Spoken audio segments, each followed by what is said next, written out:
As subscribers and other frequent viewers of this channel know, we covered the highlights of the USS Dwight D. Eisenhower Strike Group's most recent deployment from when the aircraft carrier and escorts left the pier through their historic actions against the Houthi threat in the Red Sea to their return home.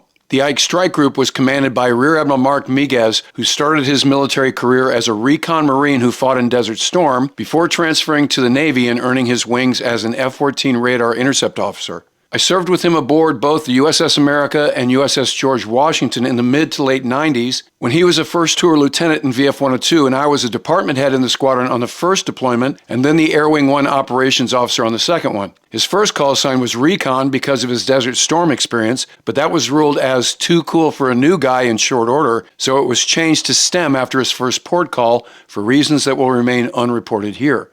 I reconnected with Admiral Miguez last week at the Tailhook Convention in Reno, Nevada, where he led a panel that included a number of the Carrier Air Wing 3 aviators who participated in combat actions against the Houthis during their time in the Red Sea. After that brief, he sat down with me at the channel booth for an in-depth conversation about the details of how their operations went down. My first question was what he thought the strike group was going to be doing on the deployment as they were getting ready for it. I thought we were going to have, 6 port calls, and it was funny.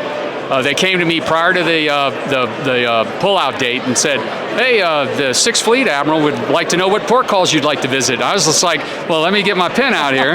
And I filled out all kinds of magical places like Haifa, but this was before October 7th.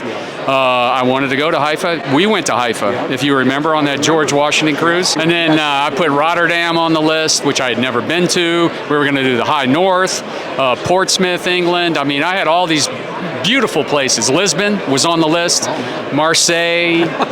Well, the enemy gets a vote. And the National Command Authority says, hey, we need you to do this. And so max blast as fast as we could. We did a little dual carrier ops with the Ford, which is established in the East Med. We chopped on 4 November and got established in the Red Sea. So during pre-deployment training, did the Ike Strike Group prepare for all the various threats that the Houthis wound up throwing their way? Not all of them. Most of them, yes. The CWC, the Composite Warfare Commander construct, at my level as a CSG, we executed during Com2X. We used that same CWC construct in combat. So those doctrinal things that we trained to did not change. Those TTPs, in other words, down at the tactical level, didn't change. The weapon systems that we trained with, we had a couple of advanced upgrades, but other than the ones we used in the training environment, we used in combat. The thing that we did not train to, I would say, and we fed all this back, is UAVs. And just the immense number of UAV interactions that we had. That was something that we did not, I would say, holistically train to. As you know, we did do some UAV exercises on the East Coast, but not at the level at which we had to encounter in combat. The Houthi threat was unpredictable and came in many forms. Drones in the air and on and under the surface of the sea, ballistic missiles, small patrol boats. So what did the daily flight schedule look like and what was the Air Wing's alert posture? Hour and a half cycles. We'd fly about 8 to 9 events a day, bookended by alerts, and then sprinkled in with obviously alert tankers throughout the day. And then obviously we have our helo support flying pretty much all the time, as you know. Not only doing logistical support, but also doing ASR, which is just kind of our surveillance of the strike group. During our fly window, we always had sections of aircraft that were participating in dynamic targeting. However, we always had HVU defense, so we always had a section up around the carrier, 2 aircraft always around the carrier, and that was non-negotiable. I always had also my escorts around me, and I don't want to get into specific numbers, but I definitely put force protection and force protection of all our assets at a highest priority. So we always had somebody flying DCA. Now, when we're not flying, we had the U.S. Air Force pitch in. Not initially, but when things got really heated, the Air Force started sending in F-15s and F-16s to give us DCA support while we were not flying. The Red Sea is a relatively small body of water, and a U.S. Navy aircraft carrier is a big target for the Houthis. So how did Ike stay unpredictable? At the onset, we were able to kind of operate, I would call free, freedom of where I wanted to put everyone.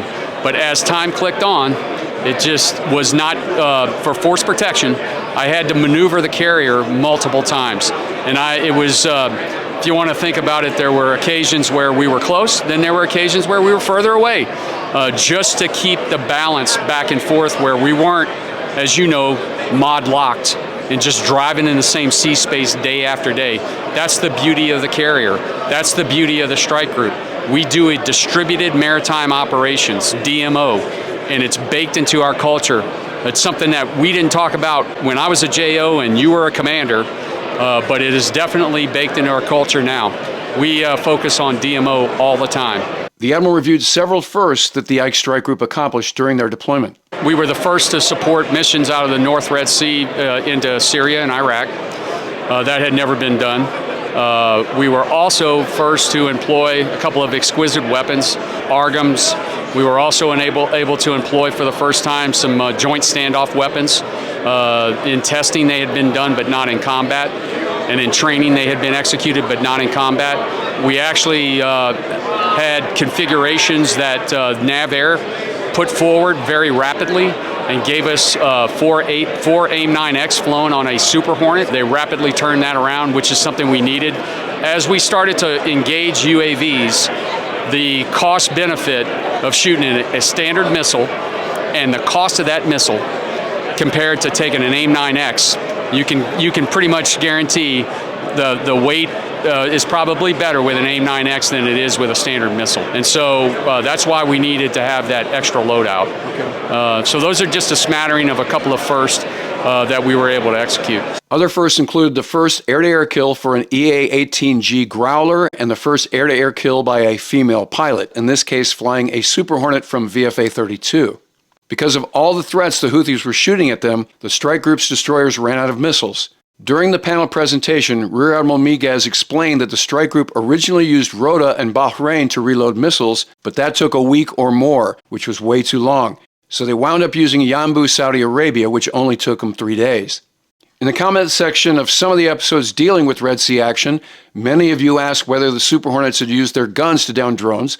Here's what the Admiral had to say about that. That never happened. Okay. So, yeah, that's just something that never happened to us. Now, we had ships, most of them, at least on one occasion, had an opportunity to take out a UAV with a 5-inch gun. Because of the pace of ops during Ike's time in the Red Sea, it was tough to keep track of exactly how many strikes into Yemen the air wing did. So I asked the Admiral to confirm the number. We did 7 dedicated, deliberate strikes that were coordinated with our partners as well, UK primarily. And at the end, we actually integrated with the Air Force on a couple of these strikes. And did those strikes have the desired effect? I saw a downtick in activity after we conducted these deliberate strikes. We were definitely degrading their capability.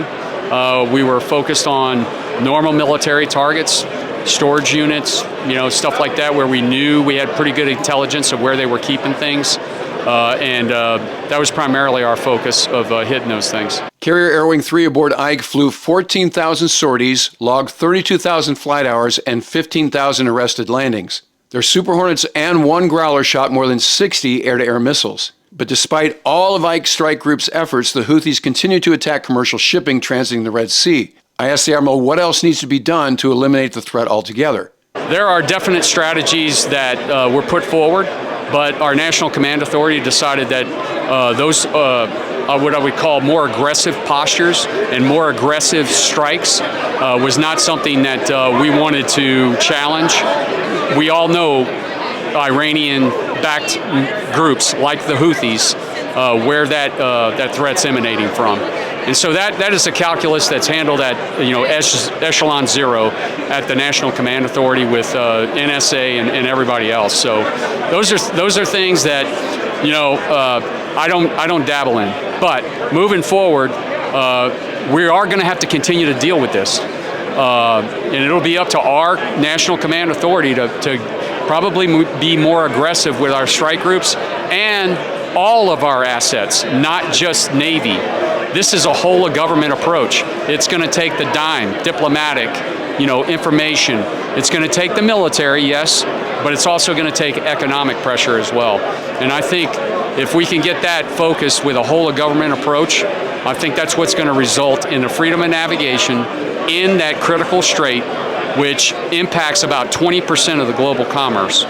Rear Admiral Miguez left the strike group towards the end of the deployment and is now leading the Navy's Office of Legislative Affairs in Washington, D.C., where he'll answer questions from lawmakers on the Hill about carrier air power. It's not where a warrior wants to be, but obviously he's the right guy for the job at this time. On a personal level, I'm very proud of everything the Admiral has accomplished over the 25 years since we served together at sea, and thank him for taking a break from his busy schedule to offer the channel the operational details in this episode. We're going to be aboard Ike down in Norfolk to talk to the commanding officer, Captain Chowderhill, next week, and the CAG 3 commander, Captain Starvin Marvin Scott, at the NAS Oceana Air Show a few weeks after that. So if you're not already a subscriber, become one so you don't miss anything going forward. And in the meantime, I look forward to talking to you again very soon.